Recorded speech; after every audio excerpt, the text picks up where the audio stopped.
Sa isang maliit na baryo na napapalibutan ng malawak na palayan at matatayog na puno, nakatira si Mang Isko at ang kanyang asawa na si Aling Rosa. Araw-araw, makikita si Mang Isko sa bukid, bitbit ang araro at kalabaw, habang si Aling Rosa naman ay abala sa bahay, nag-aalaga ng mga hayop, nagluluto, naglalaba, at gumagawa ng iba't ibang gawaing pambahay. Isang hapon, pagod mula sa trabaho sa bukid, napansin ni Mang Isko na tila hindi natatapos ni Aling Rosa ang mga gawain sa bahay. Nainis siya at sinabing, Rosa, maghapon ka sa bahay, ito na lang ang gawain mo, hindi mo pa natatapos. Mabagal ka kumilos at parang inuubos mo lang ang oras mo.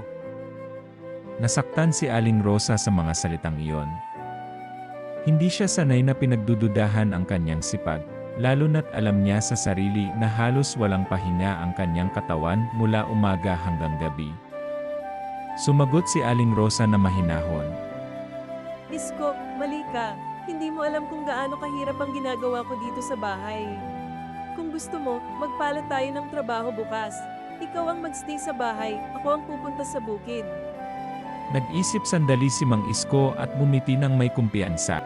Sige, walang problema. Mas madali pa siguro ang ginagawa mo kaysa sa pag-aararo sa init ng araw. Kinabukasan, maaga pa lang ay umalis na si Aling Rosa papuntang bukid. Naiwan si Mang Isko sa bahay at sinimulan ang listahan ng mga dapat niyang gawin. Una ay ang paggatas ng baka. Bitbit ang sisidlan, pumunta siya sa kulungan at sinubukang gatasan ang baka.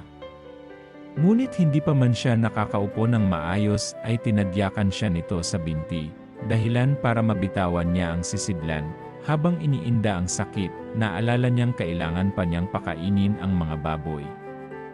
Pumunta siya sa babuyan, ngunit habang binubuhos ang pagkain ay nadulas siya sa putik at tuluyang nahulog sa putikan. Sumunod niyang pinuntahan ang manok para pakainin. Ngunit sa pagmamadali, nakalimutan niyang pakainin ito ng maayos at naligaw pa ang isa sa mga sisiw. Hinabol niya ito sa bakuran hanggang sa matamaan ang ulo sa nakaharang na kahoy, pagod at pawisan na si Mang Isko.